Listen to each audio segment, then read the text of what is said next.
इस वक्त मैं Pachwara north coal block Amrapara में हूँ के कैंप कार्यालय के समीप हूँ। लोग विस्थापित पचवाड़ा नॉर्थ कोल ब्लॉक से विस्थापित हुए लोग आज अपनी बुनियादी सुविधाओं की मांग को लेकर धरना पे बैठे हुए हैं और यह धरना आज इनके तीसरे दिन का है और तीसरा दिन ये धरना इनका चल रहा है। कहें तो वार्ता प्रबंधन और प्रशासन की ओर से 2 दिन वार्ता हुई, लेकिन कोई सकारात्मक कोई रिजल्ट नहीं आया और अंततः लोग आज भी अपनी मांगों पर बुनियादी समस्याओं की मांगों पर धरना पर बैठे हुए हैं। बुनियादी सुविधाएं की मांग है, कोई बड़ी मांग नहीं है। यह जो डिमांड प्रोजेक्ट स्टार्ट के समय जो समझौता हुआ था विस्थापितों के बीच, प्रबंधन के बीच, इसमें राइटिंग में इन सब चीजें थी, लिखित रूप में समझौता हुआ है कि इन्हें अस्पताल की सुविधा देना है, पेयजल की सुविधा देना है, स्वास्थ्य की सुविधा देना है, स्कूल की सुविधा देना है। जो इनकी जमीन में माइनिंग होगी उससे फिर फिलिंग करके मट्टी भर के उससे वापस लौटाना रईतों को, इन्हीं सब नौकरी देना है। नौकरी इन्हीं सब 4-5-6 मुद्दे इनके हैं। ये इन मुद्दों को लेकर इन विस्थापितों के द्वारा पूर्व में भी धरना प्रदर्शन किया गया, आंदोलन किया गया। उसमें फिर प्रशासन की पहल हुई, प्रशासन की पहल पर कहा गया कि ठीक है, कुछ वक्त दिया जाए, वक्त के बाद इस पर हम लोग अमल करवाएंगे, लोग आप लोगों की जो डिमांड है उसी पूरी कराएंगे। लेकिन बावजूद यह कुछ सुनवाई नहीं हुई इस पर। यह मामला, विस्थापितों का मामला, आज राष्ट्रीय नेशनल ट्राइबल्स कमीशन के पास तक जा पहुंचा है। स्वयं आशा लकड़ा इस मामले को मॉनिटरिंग कर रही है। उनके द्वारा इस मामले में पाकुड़ डीसी से लेकर प्रोजेक्ट के कुल प्रोजेक्ट के मैनेजमेंट को भी उनके द्वारा पत्र देकर इस मामले पर पहल करने का निर्देश दिया गया है, लेकिन अब तक उसमें कोई सकारात्मक रिजल्ट यहाँ नहीं दिख रहा है। अंततः मजबूर होकर लोग, विस्थापित लोग इस धरना पे बैठाया है। धरना पे आइए सीधे हम इन विस्थापितों से जुड़ते हैं और जानना चाहेंगे कि किन मुद्दे को लेकर यहाँ बैठे हैं, क्या इनकी डिमांड है। सीधे नीरज जी, किस मुद्दे को लेकर आप लोग यहाँ पे धरना पे बैठे हुए हैं? सबसे बड़ी बात तो ये है कि आप सभी इस चीज़ को जानते हैं कि प्रोजेक्ट से अफेक्टेड विस्थापितों को या ग्रामीण को जो भी सुविधा मिलने का है वो तो भली भांति आप सभी लोग जानते हैं। तो आज ये बहुत ही दुर्भाग्य की बात है कि कंपनी स्टार्ट होने के बाद काफ़ी साल होने चला और इसके बावजूद भी आज तक कंपनी ने जो ग्रामीणों को मूलभूत सुविधा देनी थी वो नहीं दे पाई है। ये कहीं ना कहीं बहुत दुर्भाग्य की बात है। क्या कुछ मुख्य रूप से कंपनी प्रबंधन से आप लोग की डिमांड थी? हम लोगों ने एक नंबर पर मांग अपना रखी है कि बेसनपुर मौजा का संतुलीकरण, इसके बाद अस्पताल सुविधा, इसके बाद फिर शिक्षा, नौकरी, सम्मानजनक वेतनमान, यही सब हम लोगों का मांग है। 2 दिनों तक प्रबंधन और प्रशासन के लोग रहे मौजूद, वार्ता हुई, क्या कुछ वार्ता में क्या कुछ निष्कर्ष निकला अब तक? सबसे पहली बात तो जो भी हम लोगों ने मुद्दा रखी है, ये मुद्दा आज के पहले भी हम लोगों ने कई बार ये रखी थी और इस संबंध में कई बार वार्ता भी अधिकारी के बीच हुई है। और उसमें एक बहुत ही जटिल मुद्दा है, जैसे कि बिशनपुर मौजा का समतलीकरण। ये बिंदु जो है बहुत ही जटिल है और इस संबंध पर कभी पहले कई बार बैठक हुई है, लेकिन कंपनी ने कभी ये नहीं बोली थी कि हमको ये करना है या ये मुझे कंपलसरी करना ही पड़ेगा। लेकिन जब से हम लोग धरना प्रदर्शन पर बैठे हैं तो कंपनी की अधिकारी ने इस चीज़ पर सहमति जताई है कि ये मुझे करनी है और हम इसको बिल्कुल करेंगे। और इसके साथ साथ जैसे कि आपका हॉस्पिटल का सुविधा है, इस पर भी बात हुई है। तो कंपनी ने ये बोली है कि हमको करनी है और ये बिल्कुल विस्थापितों को इसका लाभ मिलना है, पर किसी कारणवश हमने आज तक नहीं कर पाया है, लेकिन हम ये करेंगे। और इसके साथ फिर आपका हो गया शिक्षा से संबंधित बातें। तो कंपनी ये बोली है कि हमको ये बिल्कुल स्कूल का जो सुविधा है ये मुझे देनी है, पर आज तक हमने स्कूल नहीं दे पाया है और फिलहाल बिशनपुर और चिल्गू गांव को स्क्वायर के रूप में हमने कुछ पेमेंट दे रहे हैं। और अभी ये भी हम लोगों ने बात रखी है कि बिशनपुर और चिल्गू के अलावा बाकी जो भी विस्थापित गांव हैं, ये नॉर्थ कल्पलग के अंतर्गत आते हैं, ये सभी गांव के लोगों को ये सुविधा आपको देनी है। तो हम लोगों ने ये बात रखी है। रखे हैं ठीक, लेकिन कहा ये तो प्रोजेक्ट तो आज 7 साल से यहाँ चल रहा है। बीजीआर इसको रन कर रही है, बीजीआर यहाँ माइनिंग करने का काम कर रही है। कोल ब्लॉक बोले वेस्ट बंगाल पावर कॉर्पोरेशन को अलॉट हुआ है और माइनिंग का काम बीजीआर आज आज के डेट में सार्क कंपनी कर रही है। लेकिन 7 साल हो गए तो फिर अस्पताल क्यों नहीं खुला, स्कूल क्यों नहीं खुला, बुनियादी सुविधा नौकरी भी जो दी गई उसमें जो वाजिब वेतनमान होना चाहिए वो नहीं मिला क्या? यहाँ कहीं ना कहीं ये कंपनी की तरफ से ये लापरवाही तो कंपनी कर ही रही है, पर यहाँ जो भी गांव से लोग हैं, जैसे काफी सारे लोग हैं, प्रत्येक गांव से है, जबकि वो लोग अपने गांव के लोगों को सुविधा देने के लिए वॉलंटियरिंग के रूप में वो लोग काम कर रहे हैं। तो कहीं ना कहीं ये लोगों का भी बहुत बड़ी कमजोरी दिख रही है, और जिसकी वजह से आज ये काम कंपनी से हम लोग नहीं करवा पाए हैं। हालांकि इन सब मुद्दों को लेकर, समस्याओं को लेकर समय समय पे आप लोग अपने स्थानीय एमएलए, एमपी और यहाँ तक आप लोग राष्ट्रीय आदिवासी जनजाति आयोग तक, दिल्ली तक इस मामले को लेकर पहुंचाया गया है, पहुंचा है क्या उधर? उसके बावजूद भी कुछ सकारात्मक पहल नहीं हो रही है मुद्दे पे?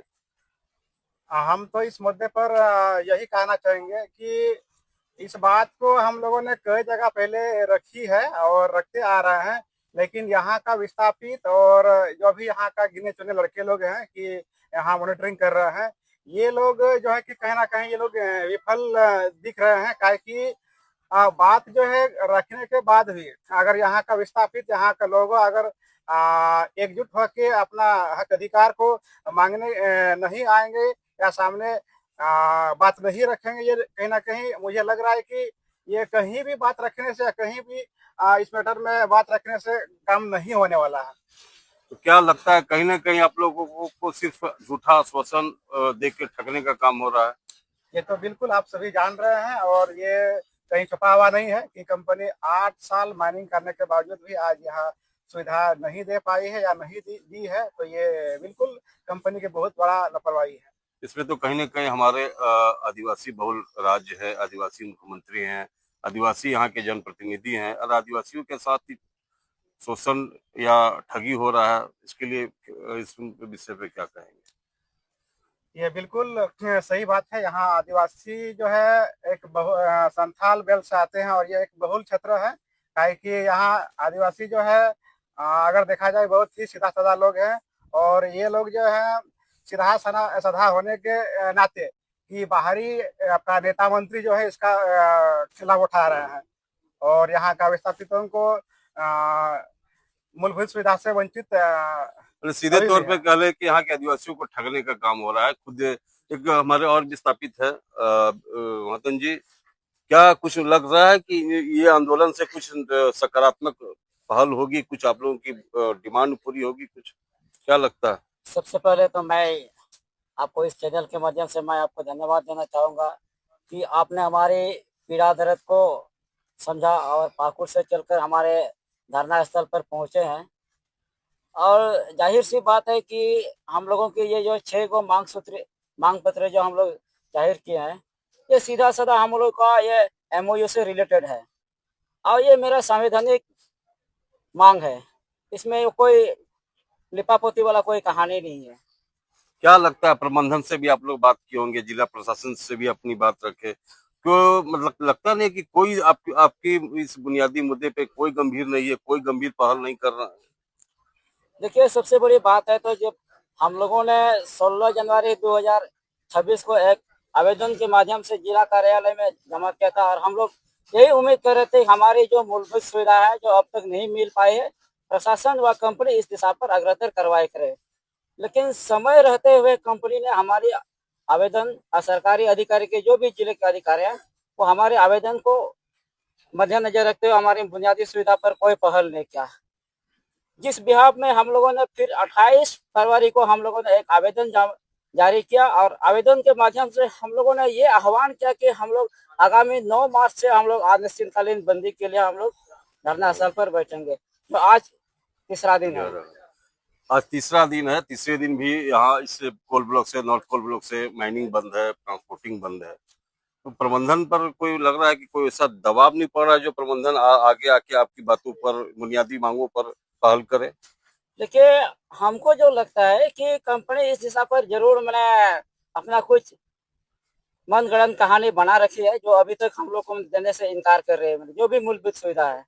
और इसमें लगता है कि कहीं ना कहीं बाहर के जो भी कुछ गिने चुने माफिया लोग हैं, जो कंपनी को बढ़ावा दे रहे हैं, तब जाकर के कंपनी अभी ठोस कदम नहीं उठा पा रही है। उन लोग को लगता है कि हम कुछ भी न करें, पब्लिक जनता कुछ भी करे, लेकिन हम लोग आपका काम को निकालेंगे, हम लोग आपके साथ हैं। यही वजह है कि अभी तक कंपनी का जो भी अधिकारी, जिला के तमाम अधिकारी हमारी इस मांग पत्र पर कोई ठोस कदम नहीं उठाए हैं। तो क्या लगता है, जब तक इस बार आपकी मांग पूरी नहीं होगी, आप लोग का आंदोलन जारी रहेगा? ये तो सीधी सी बात है कि हम लोगों ने जब आह्वान किया है तो अनिश्चितकालीन, जब तक हम लोगों को न्याय संगत सुविधा नहीं मिलेगी, तब तक हम लोग अपना आंदोलन जारी रखेंगे। हमारे साथ और भी युवा विस्थापित हैं, युवा है। तीसरे दिन आज धरना पे बैठे हैं, हड़ताल पे बैठे हैं। प्रबंधन और प्रशासन जिस ढंग से गंभीरता से पहल होनी चाहिए आपकी मांगों पर, बुनियादी मांगों पर, नहीं कर रही। क्या एक युवा होने के नाते आप क्या कहना चाहेंगे? क्या सोच रखते हैं? ये बात है कि प्रशासन और कंपनी दोनों अभी तक जो पहले जिस तरह से अपना रवैया दिखाती थी, सेम उसी तरह के रवैये पे है, जिसकी वजह से हम लोग यहाँ भी बैठे हैं।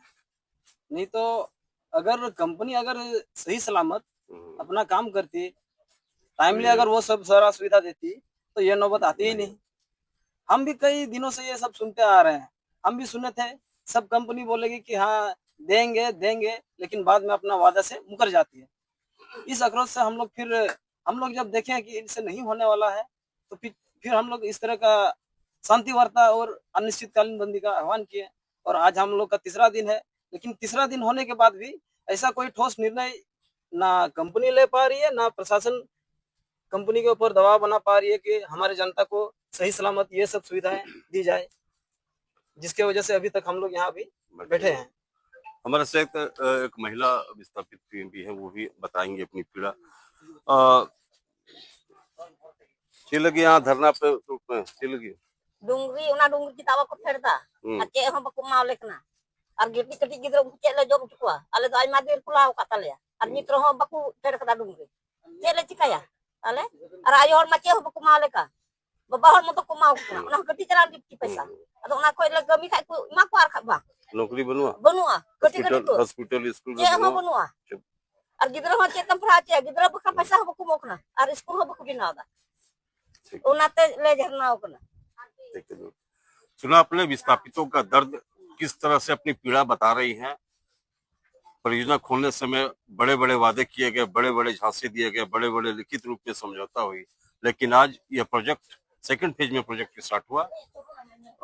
जब 2000 आज 7 साल ये प्रोजेक्ट का रन हो रहा है, लेकिन मात्र 6 मुद्दे हैं यहाँ पे जो बिल्कुल बुनियादी मुद्दे हैं। जो बिशनपुर जिस गांव में पूरी तरह से वहां पे माइनिंग का काम हो गया, उस जमीन को विस्थापितों का मांग है कि उसको आप मट्टी भर दीजिए और उस भर के हमको वापस सौंप दीजिए, ताकि हम फिर अपनी खेती करके अपना उसमें भरण पोषण कर सके। दूसरा डिमांड है कि हॉस्पिटल की सुविधा, आज लोग यहाँ पूरी तरह से, अगर एक एक गाँव के लोगों का मेडिकल चेकअप हो जाए तो अधिकतर लोग यहाँ पर या तो मतलब सांस की बीमारी से हो या कहीं ना कहीं किसी न किसी बीमारी से ग्रसित जरूर मिलेंगे। तीसरा डिमांड है कि शिक्षा, एजुकेशन।